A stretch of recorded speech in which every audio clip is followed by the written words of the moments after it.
Hi, Blair here with MXM, and back a little bit on customer experience and some tools for you to use to help build a more member-centric culture. And with the new rules, as I call them, the new rules of member conduct, and the need for our teams to make sure that conduct is taking place. I'm not a guy that likes a lot of policies.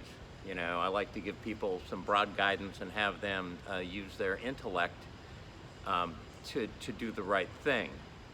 But it is clear coming out of this, the sort of new code of conduct that we're going to be asking of our members, and probably having them sign things like COVID-19 waivers and codes of conduct.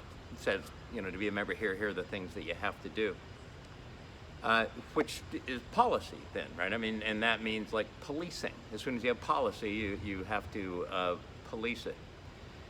Long before this, I would take front lines through an exercise, and the exercise might sound like this, where you take a front desk team, remove whoever has oversight over them so they feel free to speak, and then ask them, tell me what policies you are asked to enforce that feel personally embarrassing to you.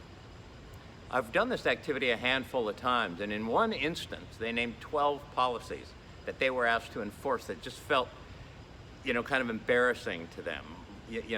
And I'm not saying I have an answer for this. I'm just saying it is a worthy exercise to do, especially in light of the fact that we have new things that we're going to have to police and enforce. One that would come up frequently, and I don't know who still does this, but holding a driver's license of a guest that comes in to work out, which I think is just an abhorrent policy for many reasons. Being the collection agency for the company, and then we say, but if they don't do it, if they don't stop them, who does? I get that, but there's other ways to do it, and it's just that the point of the exercise is not to argue away the policy. The point of the exercise, and you can do this with every single department, what are the policies we're asking you to uphold that personally make you feel queasy? Write those down, and then figure out a way to make those more member-centric, if possible, and still serve the business, more member-centric, and certainly easier for your teams. And that'll make their lives easier. It'll make them more member-centric.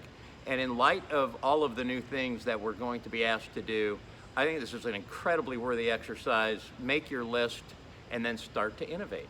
This is where innovation happens. Let's innovate a new way to get that job done for the business. That's it. Hopefully you're opening, and hopefully we'll be opening in a couple of weeks. Stay distant, stay safe.